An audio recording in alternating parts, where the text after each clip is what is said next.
Hello दोस्तों, current मुद्दे में आपका स्वागत करता हूं। ये हमारी थर्ड नंबर की वीडियो है इस इंटरव्यू के सीरीज़ में। आई होप आप लोग इस वीडियो को बहुत ज़्यादा पसंद करोगे।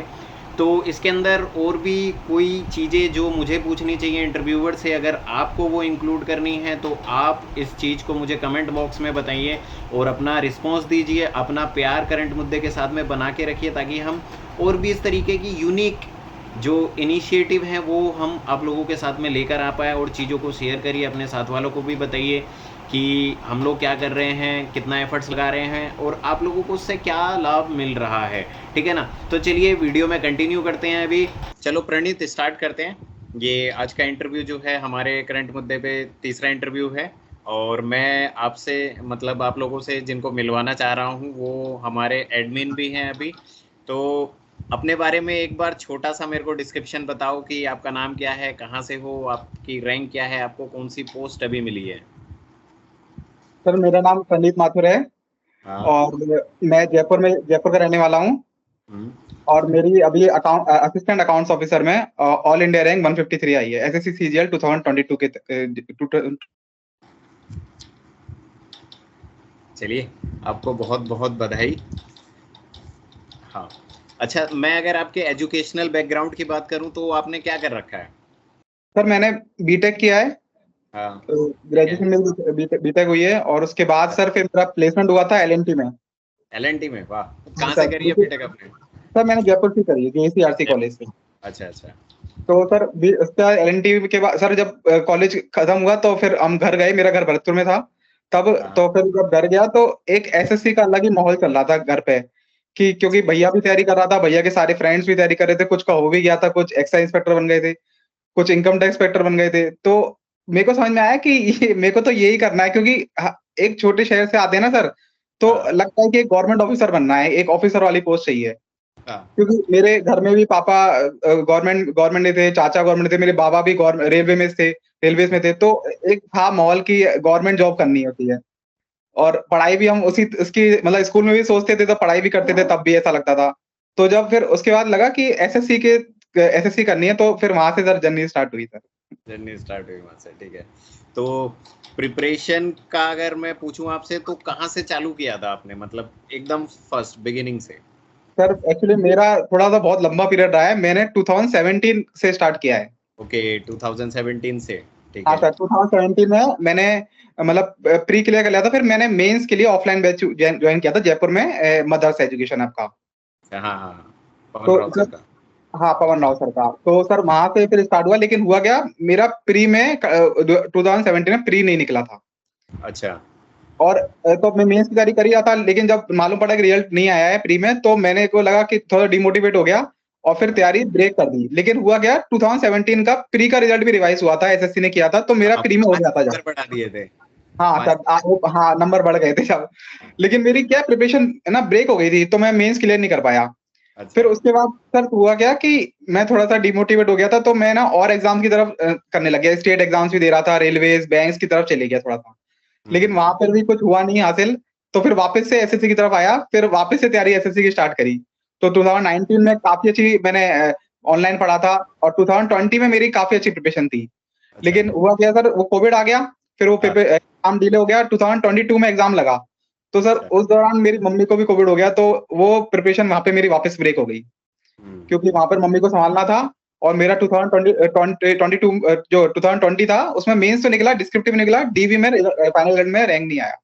नहीं हो पाया। और ठीक है। 21 का मैं एग्जाम भी नहीं दे पाया इस चक्कर में ही, क्योंकि मम्मी की तबीयत ज्यादा खराब थी। फिर सर 2021 में मेरे सारे अटेम्प्ट्स कंप्लीट हो गए थे लेकिन अच्छा। हाँ सर, तो फिर मैंने छोड़ दिया, मैंने कहा ठीक है एसएससी हो गया अपना, तो गेम खत्म। तो फिर हुआ क्या सर, सारे अटेम्प्ट हो गए थे मतलब क्या, वो सर एज हो गई थी। हाँ अब एज हो गया, 30 हो गया था सर। ठीक है ठीक है। सर फिर आरबी सोम सर ने बताया कि एज रिकॉर्डिंग होगा 2022 में और एक एक्स्ट्रा अटेम्प्ट दिया जा रहा है कोविड की अच्छा वजह से। अच्छा। तो सर वहां से वापस से मोटिवेशन लिया कि नहीं अभी तो इतना मतलब इतना क्लोज आ गया हूँ, अब नहीं छोड़ सकता। फिर अच्छा। और सर फिर उसके बाद ही मुझे मालूम सर, एक्चुअली में 2021 में मुझे मालूम पड़ा था कि मैंने करंट मुद्दे ज्वाइन कर लिया था, लेकिन मुझे मेंटरशिप के बारे में थोड़ा सा देर में मालूम पड़ा ठीक तो ठीक। उसके बाद मैंने सोचा कि अब कुछ छोड़ना ही नहीं है, तो मैंने सबसे पहले तो मेंटरशिप ली करण बुड्ढे की, और सबसे ज्यादा मैं थैंक यू सर आपको ही बोलना चाहूंगा इसमें, क्योंकि वहां से क्या हुआ एक ना, क्योंकि मेहनत तो मैं कर रहा था, हम्म, लेकिन हमेशा कहते हैं ना कि सर वो मेहनत है ना पूरी कंप्लीट, मतलब एकदम जो सही डायरेक्शन में मेहनत होती है ना, डेडिकेशन, वो नहीं आ रहा था। तो मैंने फ्री में ही करण बुड्ढे की मेंटरशिप ले ली थी, सबसे पहले ले ली थी मैंने, फिर तैयारी वहां से स्टार्ट करी थी। अच्छा। चलो, बढ़िया है, आपको बहुत सारा कॉन्ग्रेचुलेशंस जो एकदम लास्ट में निकाल लिया। तो हाँ चलो अब सर। हम स्टडी की बात करें अगर, तो आप मतलब कितना घंटे पढ़ते थे डेली? सर मैं बताऊं तो एक तरीके से हम लोग एसएससी कॉन्शियस हो जाते हैं कि और कुछ नहीं सोचता है, क्योंकि मेरा लास्ट टाइम था तो मेरे को था एसएससी कॉन्शियस, लेकिन फिर भी सर 6 घंटे से कम तो कुछ होता ही नहीं है। 6 घंटे तो आपको देने ही पड़ेंगे, और कंसिस्टेंटली देने पड़ेंगे। आप एक आध दिन गैप कर सकते हो, लेकिन और ऊपर आप जितना भी लेना चाहो 6 घंटे से ऊपर, वो आप आपके ऊपर है, लेकिन तो 6 घंटे तो आपको चाहिए ही चाहिए। हाँ। ठीक क्योंकि है। टारगेट करते हैं सर करण बुड्ढे के, तो वो टारगेट्स हैं, मॉक्स हैं, तो वो आप 6 घंटे से कम में कर ही नहीं सकते। फिर उसके बाद कई सारी चीजें हमें एक्स्ट्रा भी ऐड ऑन करनी पड़ती है, यस क्योंकि वो सर। चीजें तो एवरेज हैं, अब एक्स्ट्रा एफर्ट करने हैं तो एक्स्ट्रा रैंक आएगी फिर। और सर इस ठीक। बार तो पैटर्न भी चेंज था, तो सारे सब्जेक्ट एक साथ ही थे मेंस में, और हम्म, टाइपिंग भी थी, और वो सब चीजें भी करनी थी, तो वो सब कंप्यूटर एक्स्ट्रा सब्जेक्ट आ गए थे, कुछ मैथ्स में नए टॉपिक भी आ गए थे, तो वो हम्म, सबको लेके आपको उतना तो करना ही था। हम्म। चलो, प्रिपरेशन का अगर हम पूछे, मतलब आपने जो क्वांट है, क्वांट कैसे प्रिपेयर किया था, मतलब कहाँ से स्टार्ट किया था आपने, कहाँ तो से क्वांट पढ़े, कैसे किया? सर क्वांट के लिए मैंने पवन राव सर का जो ऑफलाइन बैच था वहां से लिया, फिर अनअकैडमी पे जो उनका ऑनलाइन पढ़ाया, वहां से मेरा क्वांट कंप्लीट हुआ। फिर अच्छा। जैसे जैसे चीजें अपडेट होती गई, तो वो यूट्यूब पे पढ़ते गए कि भाई कौन कौन से आ रहे हैं, तो वो क्वेश्चन जो नए आ रहे थे उनकी बहुत ज्यादा प्रैक्टिस करते थे, मतलब प्रीवियस ईयर क्वेश्चन की बहुत हम्म, ज्यादा, की मतलब रट से गए थे वो क्वेश्चन, अगर दिख गया ना तो बस सीधा आंसर ही टिक करना है। क्वांट का तो ये था। और सर रीजनिंग का था सर, के रीजनिंग में तो मतलब ठीक है आ जाता है, लेकिन अभी क्या है, रिसेंटली रीजनिंग भी थोड़ी टफ हो गई है, तो उसकी हाँ भी हाँ। प्रैक्टिस बढ़ाती थी, और चैप्टर वाइज जो चैप्टर वीक होता था उसकी हम प्रैक्टिस ज्यादा करते थे। और तो और सर रीजनिंग की जो प्रैक्टिस करी थी, मतलब रीजनिंग में जैसे अभी अच्छे क्वेश्चन आ रहे हैं, तो उसका कोई अलग सोर्स फॉलो किया था कि प्रीवियस ईयर प्रैक्टिस किया था, क्या किया था? प्रीवियस ईयर ही किया था मोस्टली। प्रीवियस ईयर ही किया और था। फिर जैसे उसमें देखते थे ना कि इस चैप्टर से आ रहे हैं, तो उस चैप्टर का चैप्टर वाइज करते थे, हम्म। नंबर सीरीज हो गई, एनोलॉजी हो गई, या कोडिंग डिकोडिंग हो गई, जिसमें अच्छे क्वेश्चन आ रहे हैं तो उसका पूरा एक चैप्टर कर देते थे, तो प्रैक्टिस अच्छी हो जाती थी। ठीक है, ठीक है। और इंग्लिश की अगर हम बात करें, तो इंग्लिश का कहाँ से किया? सर इंग्लिश का, मैं इंग्लिश बैकग्राउंड से हूँ, मतलब इंग्लिश मीडियम से पढ़ा हूँ बचपन से, ठीक तो है। इतनी प्रॉब्लम नहीं थी, लेकिन मैंने नीतू मैम का वॉल्यूम 1 लिया था, वो तो बेसिक है, सबको करना ही होता है। और सर जो आप इंग्लिश माध्यम था सर, उसने बहुत ज्यादा हेल्प करी मेरी, जो इंग्लिश माध्यम के जो हम्म, एडिटोरियल डालते थे आप, तो उसमें हम्म, मैं डेली करता था वो, मतलब कोई भी गैप नहीं होता था, तो वो डेली करता था, तो उससे वोकैब इंप्रूव हो गई, और ग्रामर मेरी ठीक ठाक थी, तो इंग्लिश मेरा इसलिए सही निकल गया। ओवरऑल हो गया। तो हाँ अगर मान लो कि जैसे इंग्लिश में अगर शुरू में मॉक देते थे, तो शुरू में क्या गलतियां ज्यादा होती थी, या शुरू से ही ठीक ठाक रहा है?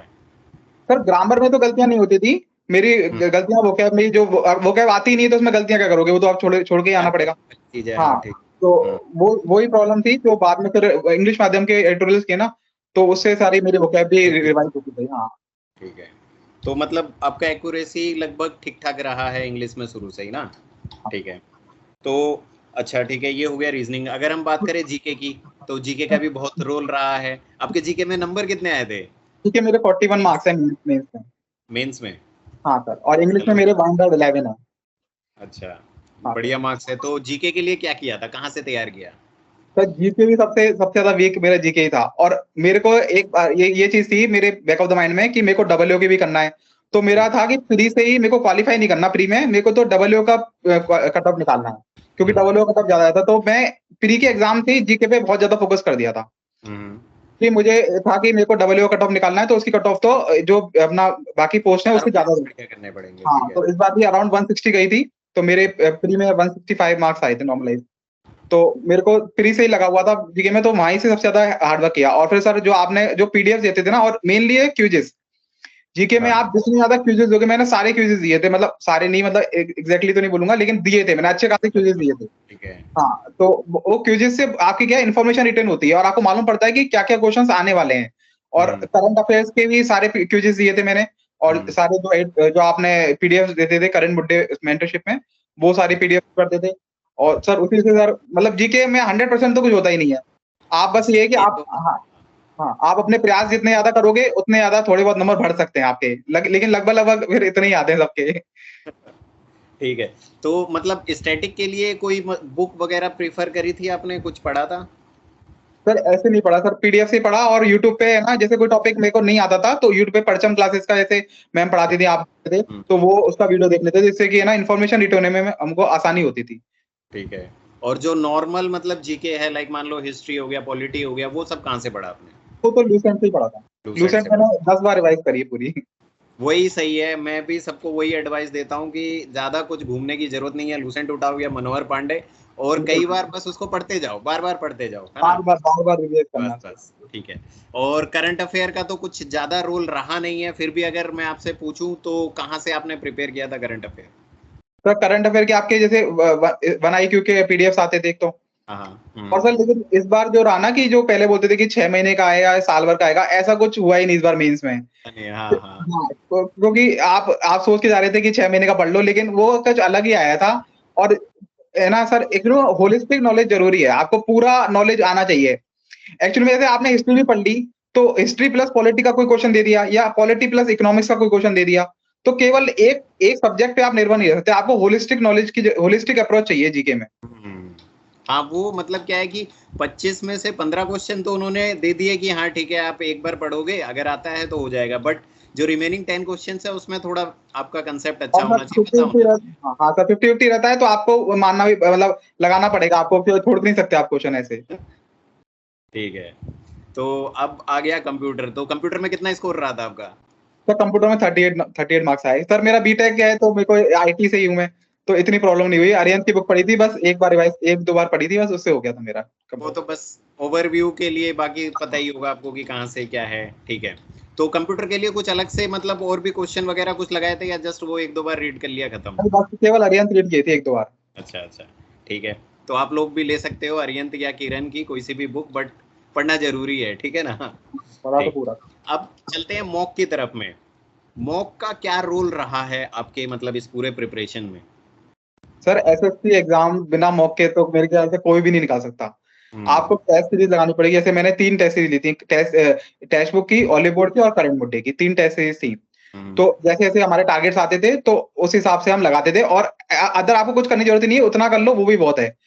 तो मैं क्या करता था सर, जैसे टेस्ट आया तो आप जैसे एनालिसिस होता है ना, जैसे आपने वीडियो डाला था कि कैसे एनालिसिस करना है, तो जैसे ही मैं टेस्ट वो कंप्लीट हुआ, जैसे 1 घंटे का या 2 घंटे का, तो मैं उठता नहीं था, बस हैंड टू हैंड ही तभी एनालिसिस कर लेता था, क्योंकि अभी क्या ताजा ताजा है, सारी चीजें दिमाग में है, कहाँ कहाँ गलती करी है, क्योंकि वो उसी समय कर लोगे ना, 1 घंटा और दे दोगे तो आपको बाद में ना एफर्ट कम लगाना पड़ेगा, क्योंकि उसी समय आपको मतलब उस समय एफर्ट कम लगेगा, और बाद में फिर आपको ज्यादा लगाना पड़ेगा, ये हो जाता ज्यादातर टाइम पे क्या होता है ना, छूट भी जाता है और मन भी नहीं करता है, और ठीक है ना, फिर वो रह ही जाता है, वो तो वही रह रह जाता जाता है। हाँ, है। वो ठीक फिर है। वो आप सोचोगे कल लगा लो, कल एनालिसिस कर लूंगा, वो नहीं हो पाएगा, आप हैंड टू हैंड तभी एनालिसिस कर दो। ठीक है। मॉक की फ्रीक्वेंसी आपकी लगभग क्या रही थी, और मतलब शुरू में क्या थी और लास्ट में कितना मॉक आपने दिया, कैसे फ्रीक्वेंसी बढ़ाई? सर शुरुआत में तो वीकली 2 से ज्यादा नहीं था, 2 देता था वीक में, ठीक है। फिर जैसे जैसे बढ़ते गए तो 2 से 3 हुआ, और फिर 3-4 ऐसे मॉक देते, लेकिन हाँ 3-4 बहुत होते हैं सर वीक में, मतलब हाँ, लास्ट में जाके 3-4 मॉक भी बहुत होते हैं वीक में। उसका एनालिसिस भी करना पड़ता है, और आपको भी कई सारी एनालिसिस भी चीजें करना है, और फिर आपको रिवीजन भी सब्जेक्ट करना भी रिवाइज करने हैं। है। ठीक ठीक ठीक। और सेक्शनल मॉक्स मतलब दिए थे जो टेक्स्ट बुक में, कई सारे सेक्शनल मॉक्स हैं, उनका क्या रोल रहा, उनसे कुछ इम्प्रूवमेंट हुई? सर सेक्शनल मॉक मैंने रीजनिंग के दिए थे, अच्छा। और बाकी नहीं दिए सर, मतलब हाँ मतलब, लेकिन वो अच्छे हैं सेक्शनल मॉक्स भी अगर देना चाहे, लेकिन आपका मेंस का जो इस बार वो था ना सर, पैटर्न चेंज था, तो मैंने हम्म। उसी पैटर्न पे ज्यादा मॉक्स दी। हाँ, ये भी सही चीज थी, क्योंकि नया है तो उस पर प्रैक्टिस करना ज्यादा बेटर था। ये भी ठीक है। तो मॉक में जैसे मान लो सबसे पहला मॉक अगर मैं पूछूं तो उसमें कितने नंबर थे आपके? सर जैसे उसका आपका, ये तो 2022 में पैटर्न बदल गया। हाँ अगर मैं सर, प्री की बात करूं तो उसमें सबसे पहले मॉक में क्या नंबर था, फिर 2022 में प्री में क्या रहा नंबर? सर अगर स्टार्टिंग मतलब 2022 में करूं मैं प्री में, तो सर 120 के अराउंड आते थे सर प्री में। अच्छा ठीक है। हाँ, और फिर उसके बाद इम्प्रूव होके सर 140 तक भी गए। 140 तक, ठीक है। था कि 140 अगर मेरे आ रहे हैं अभी, तो मैं एग्जाम में, क्योंकि थोड़ा सा मॉक का लेवल थोड़ा सा आ ही जाता है, हाँ तो हाँ। मेरे को था कि मैं 150 155 अगर स्कोर कर लूंगा, और फिर नॉर्मलाइज होके मेरा कट ऑफ क्लियर हो जाएगा। ठीक है। और सर उसकी बात करूं मैं आपकी मेंस की, तो सर स्टार्ट हुआ था 270 से। 270 से। हाँ हाँ, सर। वो तो तब आप प्रिपेयर हो चुके हो, मतलब आप काफी टाइम से करते हुए आ रहे हो, तो वो हाँ चीज दिखती है। हाँ 270, ठीक है। हाँ 270 से स्टार्ट हुआ था, फिर जैसे जैसे करते गए आगे और मॉक्स देते गए, तो सर 310 320 तक गया था इसको। ठीक है, तो देख सकते हो आप भी कि मतलब मान लो कि 120 140 पे है, और वहां से टॉप रैंक भी लाई जा सकती है। मतलब बहुत बंदे ये सोचते हैं कि मुझे बस पोस्ट मिल जाए, 135 40 पे चल रहा हूँ, कैसे भी क्लियर कर लूँ, एक पोस्ट ले लूँ। बट ऐसा नहीं है, आप टॉप पोस्ट भी ले सकते हो। मैंने ऐसी कई पोस्ट भी डाली होंगी, मतलब जिन्होंने बाउंड्री पर क्लियर करके भी एक से एक बढ़िया पोस्ट ली है, और वो ये उसके लिविंग एग्जाम्पल है। ठीक है, तो और ये सर थी आपकी। मेंस में ये चीज थी कि मेरे को 2 सब्जेक्ट एक्स्ट्रा पढ़ने थे, अकाउंट्स और इकोनॉमिक्स। अच्छा, हाँ, इसको भी, हाँ, एक चीज और ये, क्योंकि इंटरव्यू में जनरली क्या होता है, हम इन 4-5 सेक्शन की बात करते हैं। अगर कोई बंदा डब्ल्यू की तैयारी कर रहा है या जेएसओ की तैयारी कर रहा है, उनके लिए थोड़ी टिप दे दो कि वो कैसे मैनेज करेंगे, कैसे आपने मैनेज किया इनको सर अपने एक टाइम के ये साथ। चीज है कि आपको प्री की आपको नोटिफिकेशन की वक्त ही सोच लेना है कि मेरे को डब्ल्यू की कट ऑफ निकालनी है। ठीक है।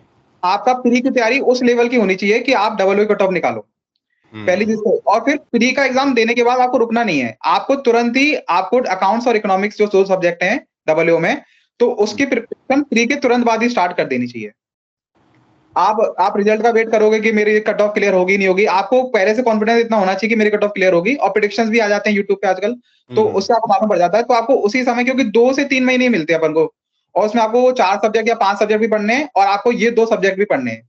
और सर मैं तो साइंस बैकग्राउंड से, मुझे कोई नॉलेज नहीं थी, लेकिन मैंने फुल स्कोर का वो लिया था ऑनलाइन कोर्स, तो उन्होंने सारा क्लियर कर दिया। सर का। सर तेज प्रताप सर का फुल स्कोर जो है ऐप, उनकी ऐप है अच्छा, उससे।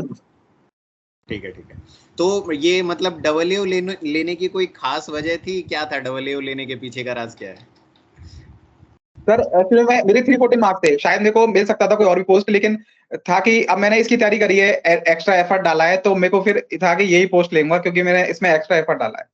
ठीक है, चलो बढ़िया है। और घर के पास में भी मिल जाएगी अब तो कोई दिक्कत लेने की जरूरत नहीं है। ठीक है, तो आपकी ये जो जर्नी है, इसमें मतलब सबसे बढ़िया चीज, सबसे मोटिवेटिंग चीज जो आप हमारे साथ शेयर करना चाहते हो, वो क्या है? Best part of this journey. Sir best part तो ये था कि मैं इतनी बार फेल हुआ, तो हाँ, फ्रस्ट्रेशन आना, ठीक है। मतलब नॉर्मल है कि मतलब सबको ही आता है फ्रस्ट्रेशन, लेकिन सर एक चीज थी कि टीचर्स इतने बढ़िया, ऑनलाइन टीचर इतने बढ़िया है कि वो आपको मोटिवेट करते हैं, और वो इतना ईमानदारी से पढ़ाते हैं ना सर, तो आप कभी होपलेस नहीं होते हो। हम्म।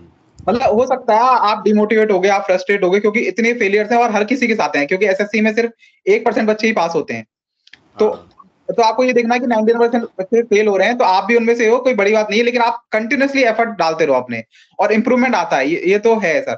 आप जैसे जैसे आप जितना बढ़िया टीचर से पढ़ोगे, और जितना बढ़िया कंटेंट आप क्वालिटी कंटेंट से पढ़ोगे, उतना आपका इंप्रूवमेंट आएगा। ठीक तो है। सर इसी से मोटिवेट होता था सर बार बार। अच्छा, और वर्स्ट पार्ट क्या है, मतलब सबसे बेकार जो आपको लगा हो कि अब नहीं हो रहा है, या ऐसा कुछ जो बताना चाहो आप?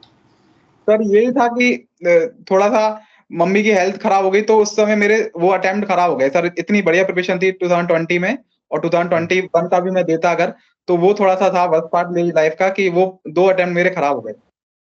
ठीक। तो आगे आने वाले जो, अच्छा उससे पहले कितनी बार फेल हुए हो ये बताओ। सर मतलब काउंटलेस है सर। मैं बहुत फेल हुआ हूँ। और भी एग्जाम्स दिए हैं, रेलवे का हाँ भी सर। दिया होगा?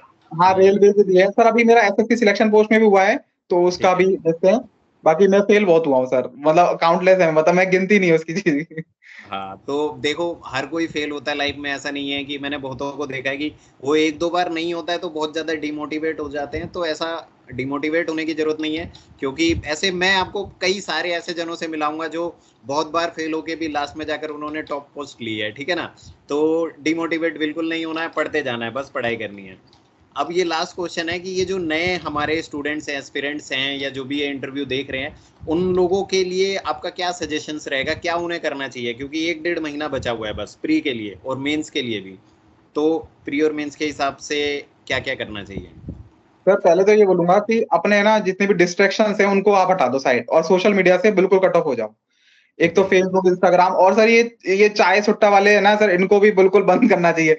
सर चाय पीने के लिए आप 2-2 घंटे वेस्ट कर दोगे अपने, मतलब एकदम क्वालिटी टाइम अपना चाय पीने में 2-2 घंटे दोगे, तो ये इस तरीके से प्रिपरेशन नहीं हो सकती। आपको बिल्कुल इंटरेस्ट के साथ पढ़ना पड़ेगा, और आपकी कॉन्शियस है ना, मैंने बोला सर एसएससी कॉन्शियस हो जाना है आपको, कि एसएससी जो पाती है ना आपसे, आपको वो चीज़ देनी पड़ेगी एसएससी को। तो मेरी बच्चों से मतलब जितने भी एक्सपीरियंस है, फ्यूचर एक्सपीरियंस, उनसे यही है कि आपने डिस्ट्रैक्शंस कम करो। और जो भी आपको, क्योंकि अब और ऑफलाइन भी ऑनलाइन इतना बढ़िया कंटेंट मिल रहा है, सारी चीजें ऑनलाइन इतनी बढ़िया है कि आपको आपको घर बैठ के पढ़ना है बस। इवन लाइब्रेरी जाने की भी मेरे को नीड नहीं थी, क्योंकि एक रूम मिला हुआ है, आराम से बैठ के पढ़ सकते हो आप। लाइब्रेरी में जाओगे 3-4 और लोग मिलेंगे, फालतू बातें होंगी, जबरदस्ती की कोई बातें करनी नहीं। और क्या एक रहता है कि खाने के लिए कोई बुला रहा है, कोई गप्पे मार रहा है, मजा नहीं आ रहा, तो आज चलते हैं, बिल्कुल। थोड़ा इस तरीके का भी एनवायरनमेंट ज्यादा रहता है लाइब्रेरी में। और एक चीज और सर, एग्जाम सेंटर पे जाके है ना बच्चे बहुत ज्यादा बातें करते हैं, पता नहीं क्यों। जबकि आपको सिर्फ एग्जाम सेंटर पे जाना है, और आपको एग्जाम देने जा रहे हो तो केवल एग्जाम देने का आप काम करो और बस वापस आ जाओ। फालतू में वहां पर सर 1-1 घंटे पहले पहुंच जाते हैं और गप्पे मारते हैं, क्योंकि आप बुलाते हैं एसएससी वाले 1 घंटे पहले, लेकिन आप साइड में आपने वो सेक्लूडेड करके आप आराम से खड़े भी हो सकते हो। वो क्योंकि वहां पर आपको माइंड को रिलैक्स करना है, ना कि आपको उलझनों में फालतू में डालना है कि बातों में आप उलझा रहे हो अपने दिमाग को। तो ये 2 मेरी एक्सपीरियंस को। चलिए, ये बढ़िया बढ़िया सजेशंस रही, और आई होप आप लोगों को ये इंटरव्यू पसंद आया होगा। मेरे को तो काफ़ी इन्जॉय मैंने किया इस इंटरव्यू को। इन्होंने काफ़ी अच्छी अच्छी चीज़ें भी बताई, क्या करना चाहिए क्या नहीं करना चाहिए। तो और भी कुछ और क्वेश्चंस जो आपको आने वाले नेक्स्ट इंटरव्यू में अगर पूछने हो, तो आप उन क्वेश्चंस को कमेंट बॉक्स में डाल सकते हो। तो उन क्वेश्चंस को भी मैं, जो हमारे नेक्स्ट इंटरव्यूवर्स होंगे, उनसे पूछूंगा। और जो हमारे मेंटरशिप में हैं, उनमें भी जो प्रणीत हैं, वो हेल्प करते रहेंगे कंटिन्यूसली। अभी एडमिन है तो वो कंटिन्यूसली हेल्प कर भी रहे हैं। चलो, आपको अपने नेक्स्ट जर्नी के लिए बहुत ज़्यादा मैं कॉन्ग्रेचुलेट करना चाहूँगा। तो अच्छे से एंजॉय करो अपने नए फेज के नए मतलब लाइफ को, ठीक है। थैंक यू चलिए, sir. Bye bye, take care. चलिए ख़त्म करते हैं इस इंटरव्यू को।